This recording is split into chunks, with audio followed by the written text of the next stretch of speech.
عصير الليمون على النشا قليل جدا من الناس يعرفوا الوصفة دي هترجعك شباب من تاني وهتوقفك على رجلك.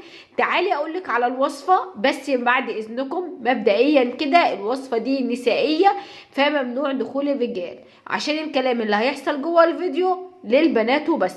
فيلا بينا نشوف وصفتنا، بس اتمنى ان هي لو عجبتكم بقى ما تبخلوش علينا بلايكاتكم الحلوه، وكمان بقى يشرفني ويسعدني انكم تشتركوا معايا في قناتي. وصفه سريعه مع لولا.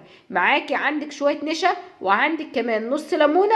فيلا بينا نشوف وصفتنا اللي فعلا هترجعك شباب، هتوقفك على رجلك مهما كنتي وصلتي. انا عارفه ان انتي دورتي على مراهم وكريمات كتير وبرضه ما كانش فيه حاجه بتوصلك للي انتي عاوزاه. عارفه برضه ان انتي لفيتي على دكاتره كتير، وبرضه الكل اجمع ان انتي يا اما عمليه جراحيه يا اما مش هتعرفي ابدا توصلي للي انتي عاوزاه. بس بعد النهارده انسي كل الكلام اللي اتقالك. واول بقى حاجه ان انا هحتاجها، هو انا هحتاج نص ليمونه بس، يعني الليمونه دي مش هحتاجها كلها، هاخد نصها. وتعالي اقول لك هنحتاج ايه تاني.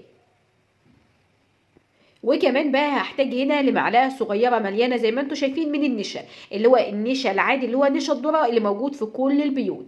هحتاج منه زي ما انتم شايفين كده معلقه صغيره بالشكل ده. هنحتاج بقى هنا لاي طبق او بوله يكون موجود عندك، تمام. هنزل فيها بالمعلقه الصغيره المليانه اللي انتوا شفتوها بالشكل ده من النشا. وده بيكون شكل النشا يا جماعه، واظن النشا موجوده على مستوى العالم كله.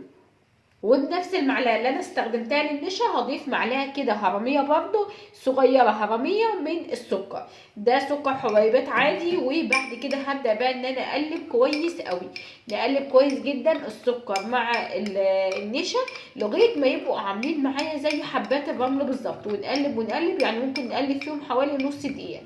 هيجي معانا النشا تحول معايا مندي كده عامل زي حبات الرمل بالشكل اللي انتوا شايفينه قدامكم ده كده. وطبعا كان معانا من الاول خالص عصير نص الليمونه، وهبدا ان انا اعصر عصير نص الليمونه وهنزل بعصيرها بالشكل ده كده. ولو الليمون بتاعكم صغير ممكن تستخدموا ليمونه كامله. ببدا ان انا اضيف قطرات من الليمون، وهبدا ان انا ارجع اخلط كويس جدا اللي هو النشا مع السكر بالشكل ده. هلاقي ان هو لسه ما امتزجش، هبدا بقى ان انا انزل بباقي عصير الليمون وواحده واحده ونقلب بالشكل ده. الخطوه دي مهمه جدا ونركز فيها عشان نوصل فعلا لنتيجه تكون مظبوطه. هرجع تاني اضيف بقى من عصير الليمون بالشكل ده.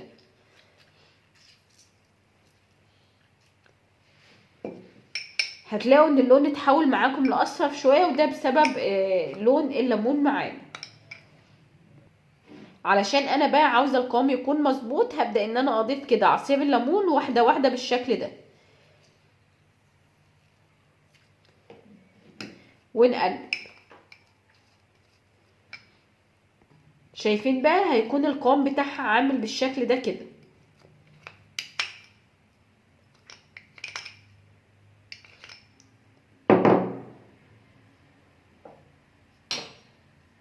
شايفين اهو، هو ده اللي انا عاوزاه وده اللي انا محتاجاه.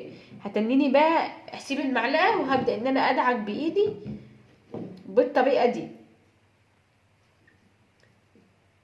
اهي بندعك فيها بتنشف، نسيبها تبدا ان هي تدوب بالطريقه دي. شايفين اهي. تعالي بقى اقولك احنا هنعمل بيها ايه. كلنا في الشتاء بنعاني من بنعاني ان ايدينا بيكون فيها تشققات. شايفين ايدينا بسبب المية السخنة، بسبب غسيل المواعين، بسبب حاجات كتير قوي. فايدينا فعلا بتكون متبهدلة. كلنا بلا استثناء بنكون عندنا المشكلة دي، سواء ستات او رجاله يعني، بس الستات طبعا اكتر. والمفروض ان احنا بنكون بنعاني من الموضوع اكتر بسبب غسيل المواعين والمسحيق اللي احنا بنستخدمها. ومهما استخدمتي بقى كريمات فازلين مرطبات برضو مفيش نتيجه. طب ايه رايك بقى ان الوصفه القمر اللي قدامك دي، شايفين يا جماعه هي شكلها عامل ازاي؟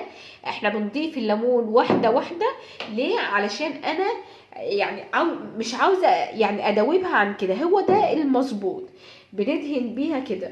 عاوزه اقول لك بقى ان هي مش بس هترطب ايديكي، لا ده ترطيب، تفتيح، تنعيم، وصفة فوق الممتازة.